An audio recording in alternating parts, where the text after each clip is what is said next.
저희가 오늘 보시는 이 본문의 제목은 준비된 그릇입니다. 저희 한번 서로를 향해서 인사하겠습니다. 준비된 그릇이 되겠습니다.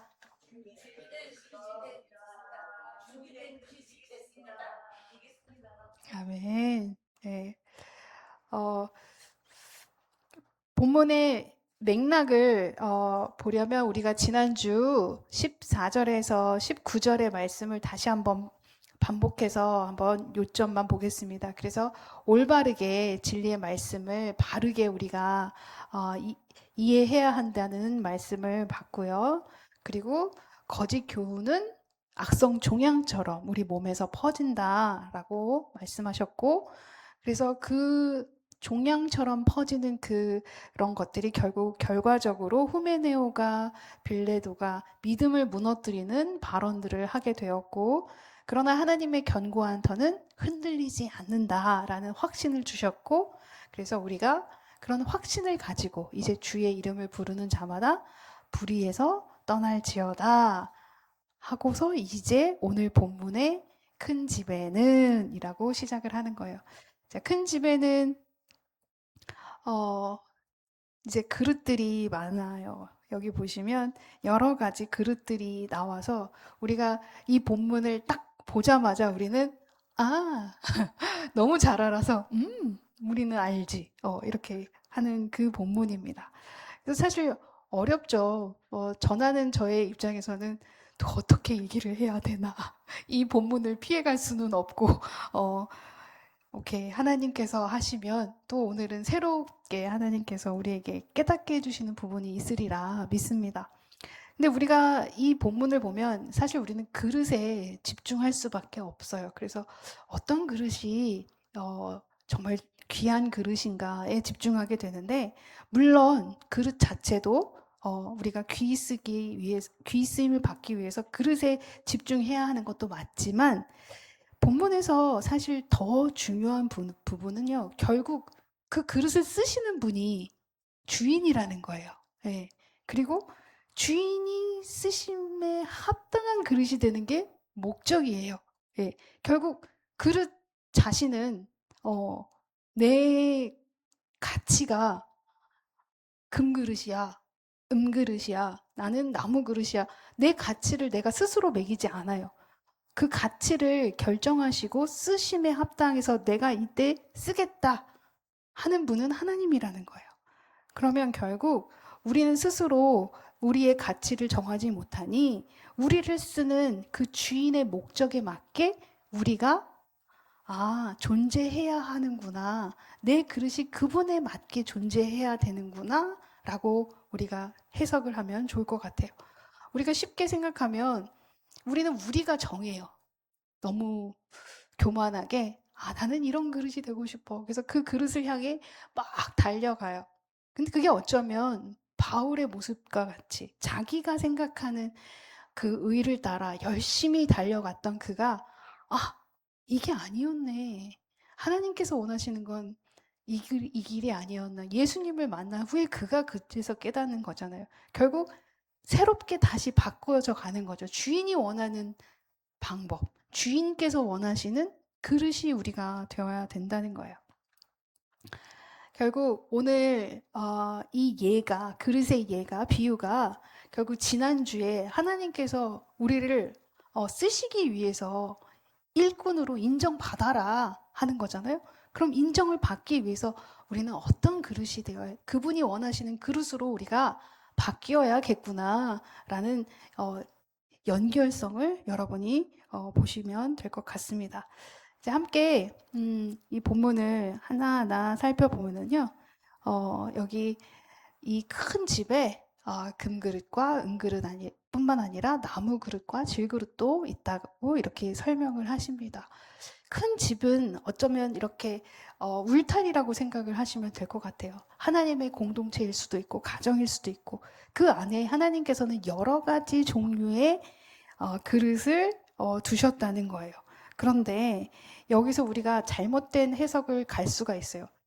이렇게 언뜻 보면 금그릇은 좋은 성도, 질그릇은 좀 별로인 성도, 좀 나쁜 성도인가? 우리가 이렇게 언뜻 생각할 수 있는데 이건 사실 본문의 강조점이 아니거든요. 왜냐하면 21절에 가면 시작이 어떻게 되었냐면 그러나 누구든지이에요. 그러면 처음서부터 천하게 쓸 그릇, 처음서부터 귀하게 쓸 그릇이 정해져 있다는 게 아니에요. 예, 금그릇도 이미 정해져 있고 은그릇도 이미 정해져 있다는 게 아니에요. 하나님께서는 쓰임에 합당한 그릇을 찾고 계신다는 거예요. 우린 세상에서 얘기할 때 뭐 흙수저, 금수저 이렇게 물고 태어났다. 예, 처음서부터 그렇게 태어났다. 그래서 걔 그 일은 끝까지 흙수저. 저 사람은 끝까지 일사천리로 금수저니까 쉽고 가볍게 가겠지. 이렇게 우리가 판단하는데 여기에서는 그런 의미가 아니라요. 바울은 그 재질을 얘기하는 게 아니라는 거예요. 금이나 은이나 무엇으로 만들었지 이 재질에 집중을 하는 게 아니라 이 그릇이 어떠한 상태이지 여기가 중요하다는 거예요. 이 그릇은 나는 어떠한 상태이지?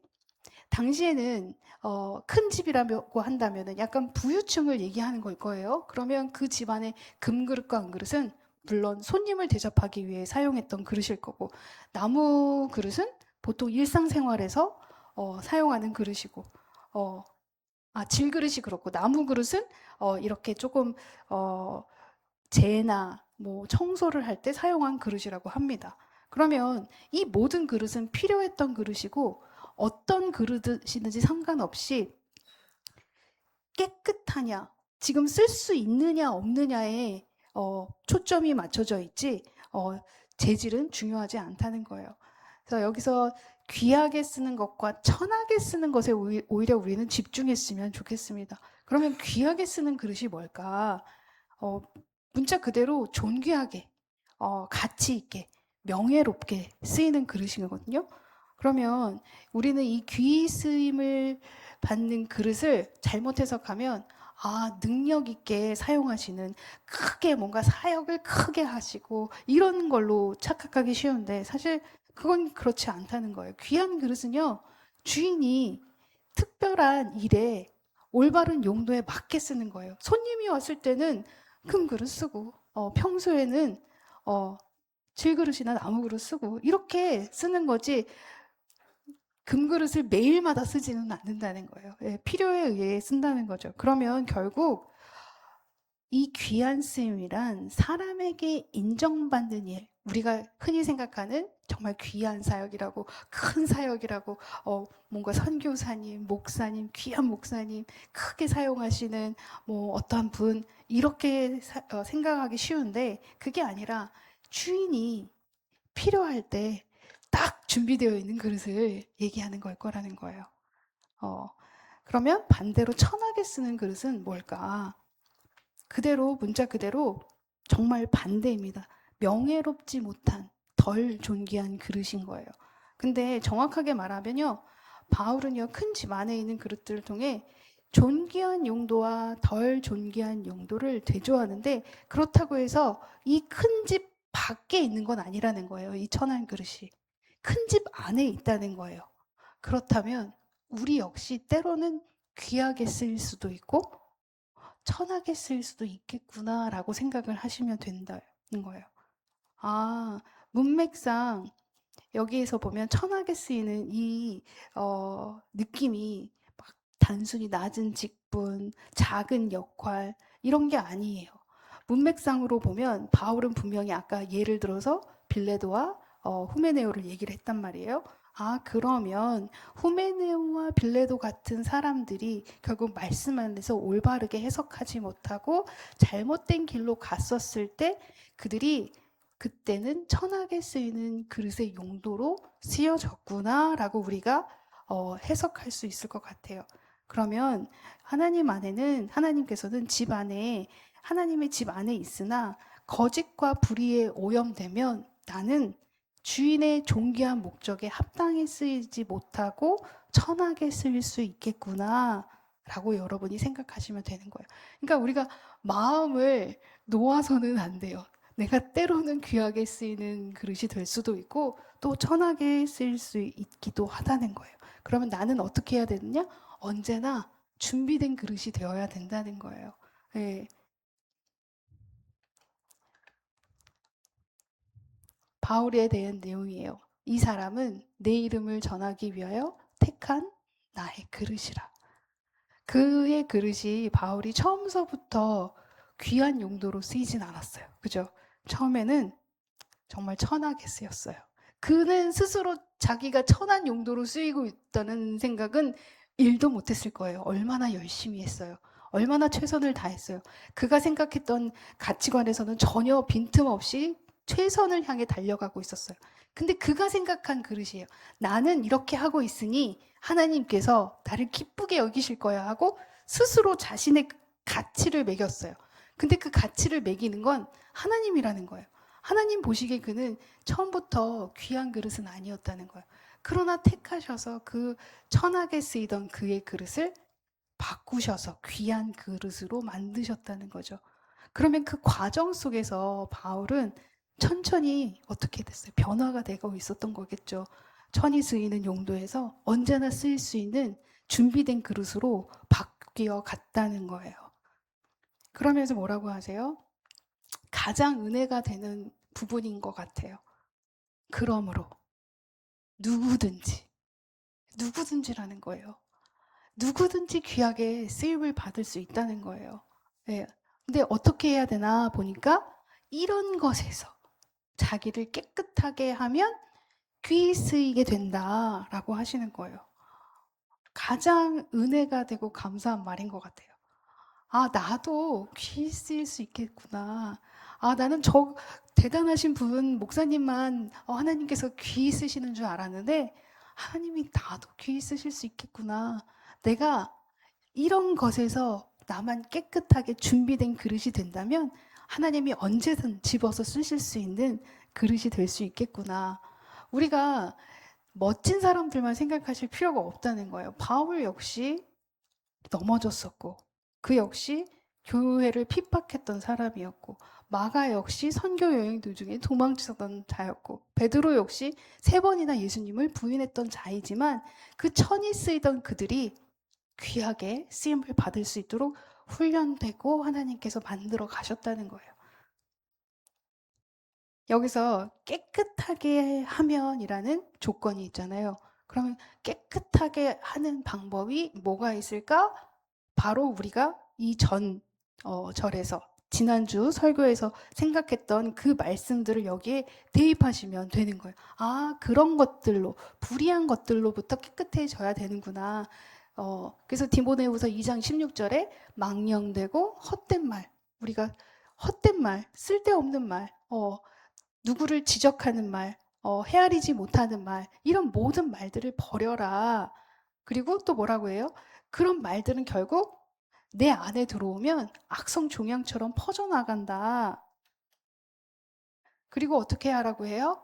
진리에 관하여서는 우리가 올바르게 해석해야 한다. 만약에 우리가 올바르게 해석하지 못하면 누구를 때로는 우리가 무너뜨릴 수 있다. 주의 이름을 부르는 자마다 불의에서 떠날지어다. 결국 우리는 불의에서 분리되어야 한다는 것을 말씀해 주시고 계신다는 거예요. 예. 거짓 가르침에서 떠나는 것, 헛된 말에서 떠나는 것, 믿음을 무너뜨리는 영향력에서 나를 분리시키는 것, 불의에서 떠나는 거라는 거예요. 우리 지금 요즘 해석으로 요즘 가치관으로 바꾼다면 하나님 말씀보다 세상의 것들, 누군가의 말, 그것들을 더 신뢰하고 따라가는 것, 거기서 떠나라, 분리되어라 라는 거고요. 성경을, 말씀을 읽을 때 이 나의 욕망을 이 성경에 합쳐서 내가 원하는 방향대로 해석하는 비트는 태도에서 떠나라 라는 거고요. 믿음을 세우지 못하고 오히려 공동체의 믿음을 무너뜨리는 그러한 말에서 떠나라 라는 얘기고요. 겉으로는 신앙이 있는 척 하지만 실제로는 교만, 분열, 자기 중심성을 키우는 그러한 영향에서 너희가 불의에서 떠나라 라는 말씀이에요. 결국 깨끗한 그릇은 죄가 전혀 없는 그릇이 아니라요. 주인이 아닌 것에 나를 내어주는, 그리고 내어주는 그런 결단한 사람이라는 거예요. 거룩하고 주인의 쓰심에 합당해야 한다는 거예요. 예. 그래서 모든 선한 일의 준비함이 되어야 한다는 거예요. 주인이 쓰시기에 합당한 건요, 주인이 절대적인 분이라는 걸 인정하는 것에서부터 시작된다고 생각해요. 안 그러면 우리는요, 계속해서 내가 내 그릇을 가치를 매기고 내가 그 주인이 되어 내 그릇을 내 마음대로 사용을 하는 거죠. 예, 나의 삶의 사용권이 나에게 있다고 생각하고 우리가 그렇게 나아가던 우리의 옛 부분을 우리가 과감하게 버려야 한다는 겁니다. 하나님께서 이 선한 일에 준비함이 되라고 하시면서 말씀해 주신 연결된 말씀을 생각해 보면은요, 이 디모데후서 3장 16절일 것 같아요. 결국 이 선한 일을 하기 위해서는 우리 스스로는 할 수 없다는 거예요. 결국 어디서 시작이 되느냐? 말씀에서. 모든 성경은 하나님의 감동으로 된 것으로. 결국 그 모든 말씀이 나에게 내 안에 거하게 되어서 내가 모든 선한 행한 능력을 갖추게 하신다는 거예요. 그 말씀이 나를 그렇게 만든다는 거죠. 네. 근데 여기 보시면 준비함이 되리라 라고 하셨어요. 준비함이 이미 완료되었다는 거예요. 그러면 이미 준비가 되어 있는 상태예요. 하나님께서는요, 쓰실 때요, 갑자기, 내가 예를 들어 써야 되는데, 얘 빨리 씻어야지. 갑자기 막 쓰시는 게 아니라, 얘가 그때의 그 쓰임에 맞게 준비가 되어 있을 수 있도록 이미 예전부터 하나씩 하나씩 다루고 계셨다는 거예요. 여러분의 삶 속에서 그 모든 순간들이 이미 언젠가의 그때를 위하여 준비되고 있었다는 거예요. 하나하나. 예를 들어 볼게요. 오늘은 에스더를 생각해 봤어요. 에스더는 사실 처음부터 이렇게 귀족으로 태어난 건 아니에요. 여러분 보시면 그의 부모가 죽은 후에 고아였어요. 네, 고아였는데 모르드게가 자기 딸처럼 양육을 했어요. 그러면 그녀는요, 예진적부터 하나님께서 이미 선택하셨고 그녀를 왕후에서 쓰임 받도록 하시기 위해서 그녀를 부모가 죽은 후 이렇게 모르드게에게 양육을 받게 하셨다는 거예요.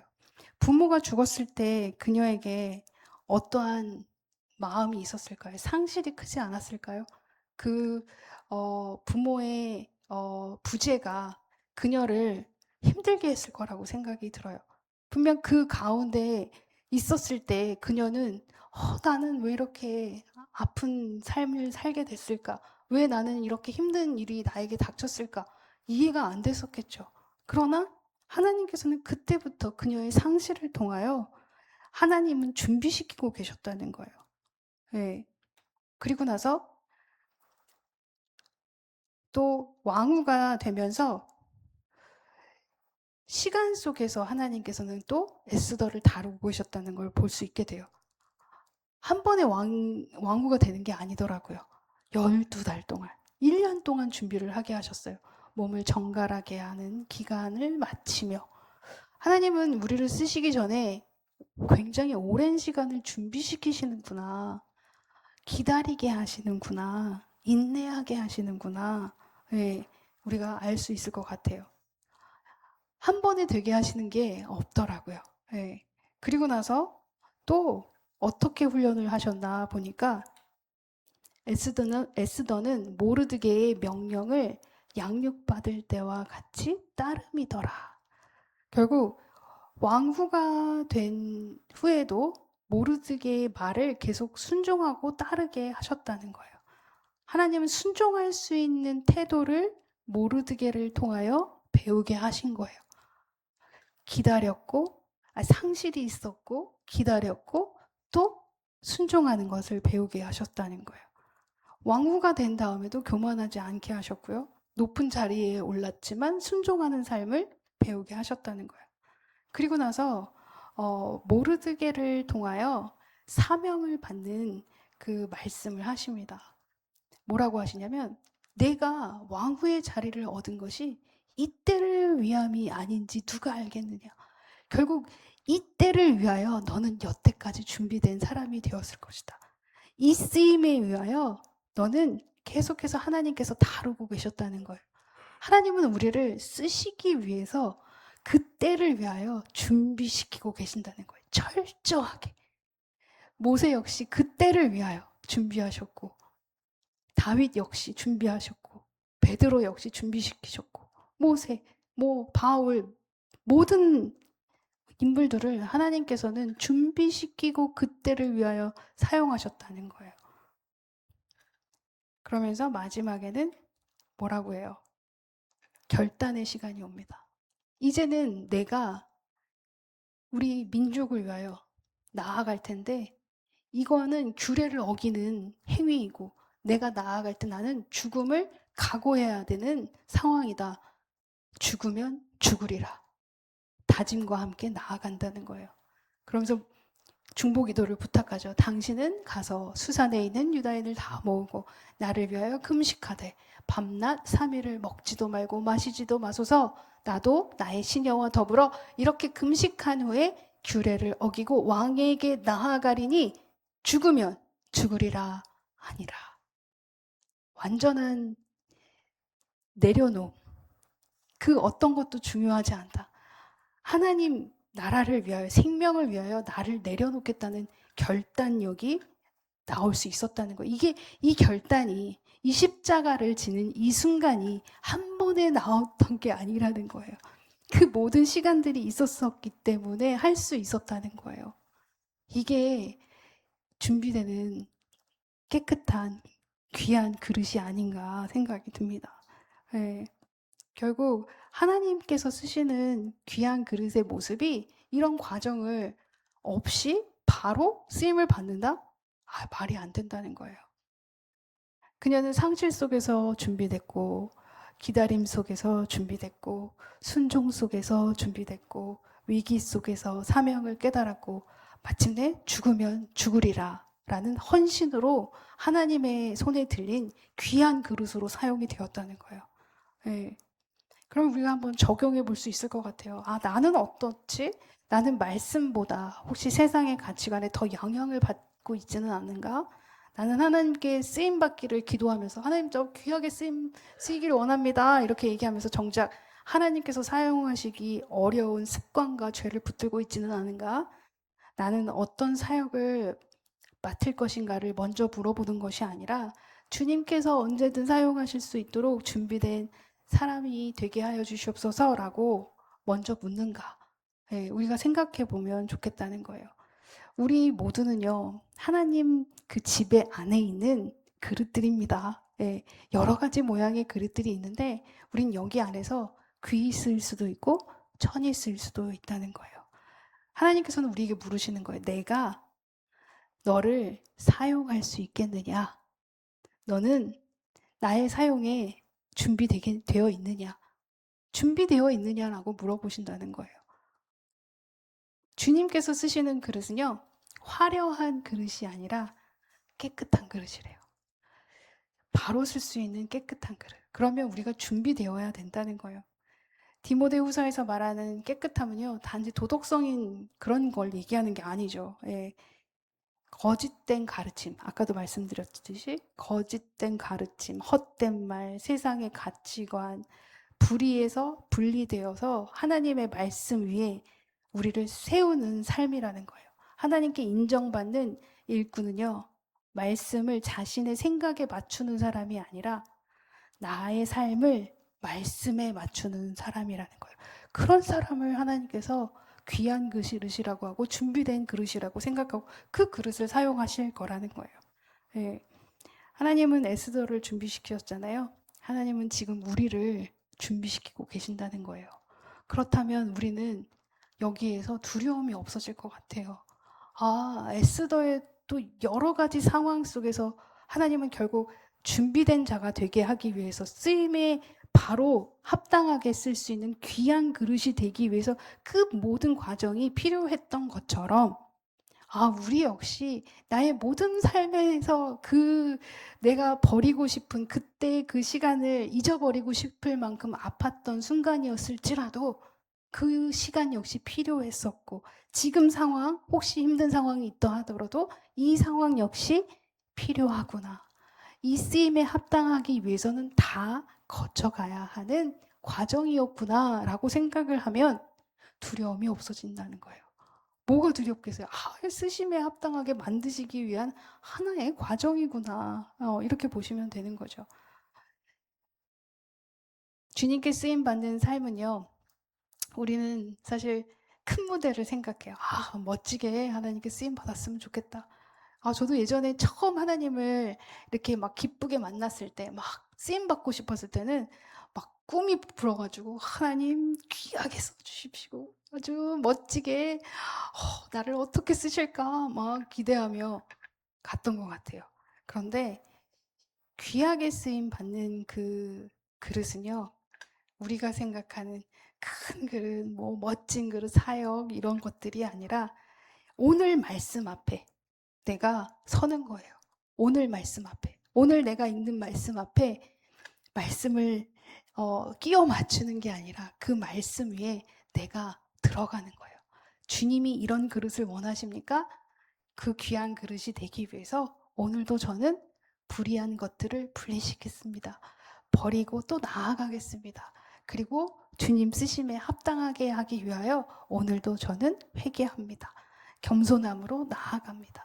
언제든 작은 것이든 큰 것이든 때로는 뭐 잔치상에 쓰이든 쓰레기를 담든 언제든 그 쓰임에 맞게 나아가겠습니다. 주님 써주시옵소서 라고 나아가는 우리가 되기를 소망합니다.